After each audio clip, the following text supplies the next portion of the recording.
Good morning student, how are you. हम पढ़ रहे थे ट्रायल बैलेंस के बारे में, ठीक है।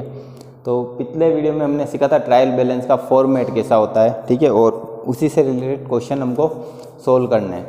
लेकिन वो क्वेश्चन, न्यूमेरिकल क्वेश्चन जो ट्रायल बैलेंस बनाने से रिलेटेड, वो सोल्व करने से पहले हम एक इन्फॉर्मेशन पढ़ लेते हैं जो हमने पहले पढ़ी हुई है, ठीक है, कि क्लासिफिकेशन ऑफ अकाउंट की क्लासिफिकेशन हमने पढ़े थे। रियल, नॉमिनल और पर्सनल, तीन तरह के अकाउंट हमने पढ़े थे, पर्सनल, रियल और नॉमिनल, ठीक है।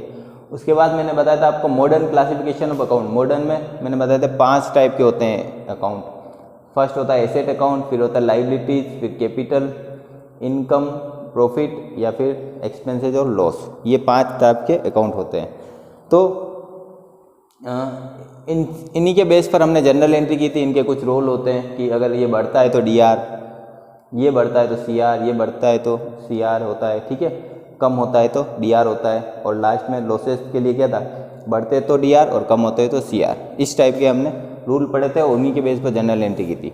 फिर अकाउंटिंग इक्वेशन में भी इनका काम आया था कि बढ़ रहा है या कम हो रहा है, ये हमको देखना था, ठीक है। अब इसमें आपको क्या देखना है, सबसे पहले तो आपको अकाउंट को पहचानना है। जो नाम आता है अकाउंट का, उसी के बेस पर आपको पहचानना है कि वो किस में आ रहा है, एसेट में आ रहा है, लाइबिलिटी या इनमें कैपिटल, इनकम है या एक्सपेंसेज है, ये आपको पहचानना है। और फिर आपको उसको डीआर या सीआर किस में लिखनी है अमाउंट ट्रायल बैलेंस की, ये ध्यान रखना है, ठीक है। क्योंकि कुछ अकाउंट जो होते हैं उनके पहले से फिक्स होते हैं कि बैलेंस डीआर ही होता है और कुछ के सीआर ही होते हैं। तो आपको याद रखना है कि किन किन के डीआर हो सकते हैं और किन किन के सीआर। तो आपको सारे अकाउंट के नाम याद रखने की जरूरत नहीं है, आपको तो केवल ये देखना है कि वो एसेट में आ रहा है या लाइबिलिटी में आ रहा है या कैपिटल या इनकम या एक्सपेंसेज, ठीक है। कैपिटल तो अकेला एक ही है, कैपिटल ही, बाकी सारे हैं एसेट है या लाइबिलिटी है या इनकम या एक्सपेंसेज। इन चारों में से आपको देखना है कि वो किस में आ रहा है और इनके बैलेंस क्या होते हैं। तो मैं आपको बता देता हूँ कि एसेट जो होगा, कोई भी एसेट का अकाउंट, उसका बैलेंस हमेशा डीआर ही होगा। उसका जो बैलेंस होगा वो डेबिट बैलेंस होगा, हमेशा क्या होता है, डेबिट बैलेंस, ठीक है। फिर लाइबिलिटीज का इसका अपोजिट हो जाएगा सीआर बैलेंस। हमेशा कोई भी लाइबिलिटी है उसका बैलेंस हमेशा क्या होगा, सीआर बैलेंस। कैपिटल का भी सीआर, इनकम का भी सीआर, ठीक है।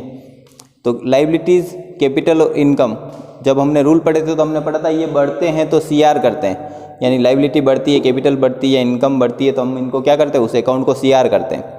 तो और एसेट बढ़ती है तो डीआर। तो वही है कि इनके जो बैलेंस है वो डीआर होंगे एसेट के, और इनके सीआर है, और लास्ट में एक्सपेंसेज। इसके लिए हमने पढ़ा था कि ये बढ़ते हैं तो डीआर, तो इनका बैलेंस भी हमेशा क्या होता है, डीआर होता है, ठीक है। तो आपको क्या ध्यान रखना है, जैसे कोई नाम आया तो इनमें से कौन सा अकाउंट है, और फिर आपको देखना है कि वो डीआर होगा या सीआर बैलेंस, क्योंकि उसके नाम के आगे केवल अमाउंट दी होगी। जैसे वहाँ पे लिखा होगा कैश अकाउंट, या केवल कैश भी लिखा हो सकता है, कैश अकाउंट, और सामने पैसे होंगे, जो भी बैलेंस है 30,000 या 3,000 ऐसे, ठीक है। अगला होगा रेंट अकाउंट, और उसके बैलेंस होंगे जो भी होगा, ठीक है। तो ये ऐसे इस टाइप से लिखे होंगे। तो अब आपको ये ध्यान रखना उसकी जो अमाउंट है वो डेबिट वाले कॉलम में लिखे या क्रेडिट वाले। ट्रायल बैलेंस में दो कॉलम है अमाउंट के, एक डेबिट और क्रेडिट, तो दोनों में से एक में ही लिखनी है, या तो डेबिट में या क्रेडिट में। तो किसको किस में लिखना है वही हम सीख रहे हैं इसमें, ठीक है। तो जैसे कुछ एसेट के नाम मैं लिखता हूँ यहाँ पे, एक तो कैश, ठीक है, बैंक, और फिर ये कैश और बैंक एसेट होते हैं, ध्यान रखना। फिर डेटर्स, ठीक है, जो कस्टमर होते हैं उधार पर, और फिर मशीनरी, फर्नीचर, ये सारी चीज़ें जो फिजिकल प्रॉपर्टी होती है वो सारी आ जाएगी, है ना। मशीनरी है, फर्नीचर है, बिल्डिंग है, ये सारी चीज़ें इसमें आती है, ठीक है, बिल्डिंग। तो ये कुछ एग्जांपल है एसेट के, cash account, bank account, debtors account, machinery account, furniture account, building account, ठीक है, कंप्यूटर है, लैंड है। तो ये सारी चीज़ें क्या होगी, डीआर होगी। इनके जो आगे अमाउंट होगी वो आपको डीआर वाले कॉलम में लिखनी। तो ये सब क्या होगी, डीआर। लाइबिलिटीज़ है, तो लाइबिलिटीज़ क्या क्या हो सकती है, जैसे कि लोन हो गया, ठीक है, लोन या बैंक लोन।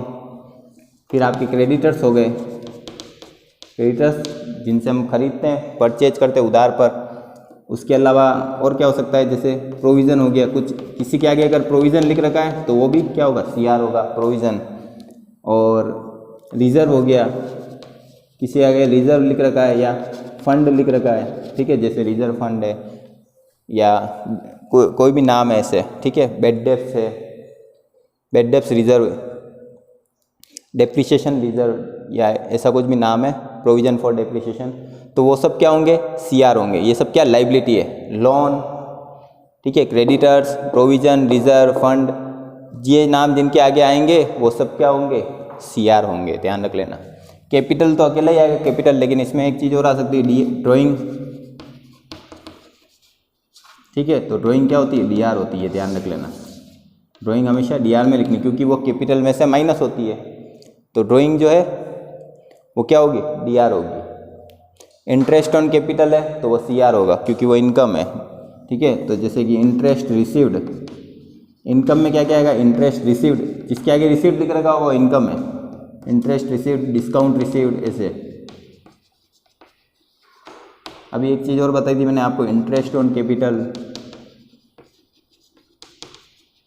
ठीक है, और कोई इनकम है उसके आगे अगर सी आर भी लिख रखा हो तो वो भी, जैसे कमीशन है, केवल कमीशन दे दिया, रिसीव्ड दे दिया तो भी इनकम है, कमीशन के आगे ऐसा लिख दिया सी आर तो वो इनकम ही होगी, आपको सी आर में लिखना है, ठीक है।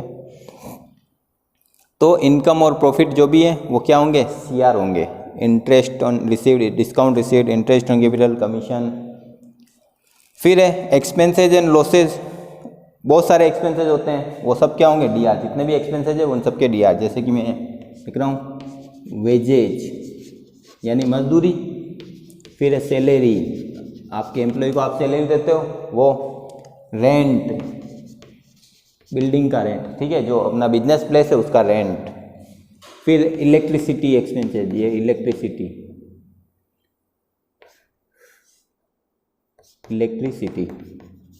ठीक है, एक्सपेंसेज, जिसके आगे एक्सपेंसेज लिख रखा हो तो एक्सपेंसेज ही होगा। अब लॉस क्या हो सकते हैं, जैसे कि डेप्रिसिएशन, हमने अभी जनरल एंट्री में पढ़ा था बेड डेप्स, तो बेड डेप्स क्या होता है, एक लॉस होता है, ठीक है। तो इस टाइप से अगर कोई लॉस है या जिसके आगे लॉस लिख रखा है तो वो सारे अकाउंट क्या होंगे, डी आर। तो आपको ये याद रखना है कौन कौन से अकाउंट के बैलेंस डी आर होते हैं, कौन से सी आर, ठीक है। ये अकाउंट हमेशा डी आर होते हैं और कुछ अकाउंट है जो हमेशा सी आर होते हैं, तो आपको याद रखने हैं। जैसे कि एसेट और एक्सपेंसेज, इनके अकाउंट हमेशा डी आर होंगे, लाइबिलिटी और इनकम के अकाउंट हमेशा सी आर होंगे, ये आपको याद रखना है। और इसी से हमको क्या करना है, क्वेश्चन सोल्व करना है।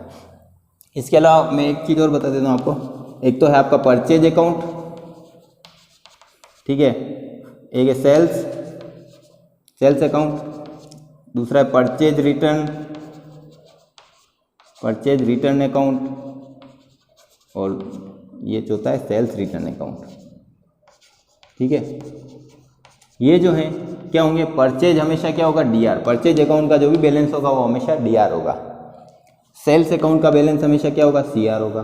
अब यहाँ पर अपोजिट हो जाएंगे, परचेज रिटर्न क्या हो जाएगा, सी आर हो जाएगा। परचेज डी आर था तो परचेज रिटर्न सी आर, और सेल्स रिटर्न हो जाएगा डी आर, ठीक है। तो ये आपको याद रखना है कि परचेज अकाउंट का बैलेंस हमेशा डी आर होता है, सेल्स का बैलेंस हमेशा सी आर होता है। यानी परचेज के आगे जो अमाउंट है वो आपको डी आर में लिखनी है, सेल्स के आगे जो अमाउंट लिख रखी है वो सी आर में लिखनी है, और इनमें अपोजिट हो जाएगा रिटर्न में।